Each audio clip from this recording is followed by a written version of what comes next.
Em cao mét mấy đấy? Em cao 1m49. VL, em là chim cụt à? Thế anh cao mét bao nhiêu? Anh á, anh cao 1m78 cơ. Thế anh là khủng long à? Thế có yêu khủng long không? Thế có yêu cánh cụt không? Có. Em cũng có. Khi tôi không cười.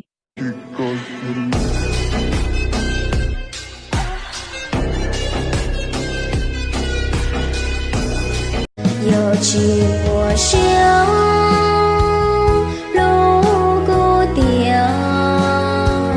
cho con chi.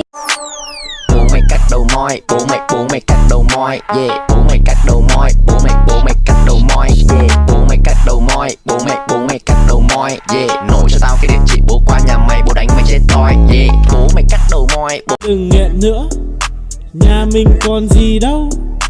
Có mỗi con quay tàu, bạn cũng là đem đi để bắn cá. Bạn ơi đừng nghiện nữa, nhà mình còn gì đâu. Có mỗi con quay tàu. Ôn đào mong sông thiết xa rồng đào. Sông kia thì rong gì kia hao cú lu xìa. Có rồng đào vì cho khó cất say sát lúc. Tính chỉ coi tình yêu này như là một men say thôi. Đã chấp phá quá nhiều lần, không thể lành lại được nữa rồi. Bao năm chỉ yêu một người, hôm nay trái tim đã mệt rồi.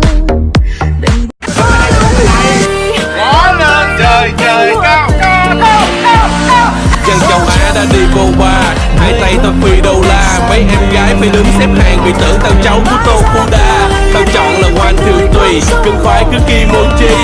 Đuôi có to con bé thân hình nhỏ nhẹ như em Loli. Quậy trên beat của Vina House. Ôi, người yêu cũ này, em đi đâu đây? Em đi mua ít đồ. Ôi, thế sau khi chia tay anh, em yêu được mấy đứa rồi? Cái đấy thì liên quan gì đến anh? Cứ trả lời đi, có làm sao đâu nhỉ?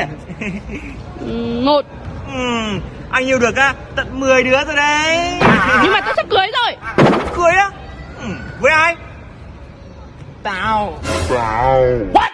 Trong thói đời cười ra nước mắt. 放弃的就大可不必再争辩是非，放下的就请你少得干脆。你的气色已经犹如他把花欣赏我的。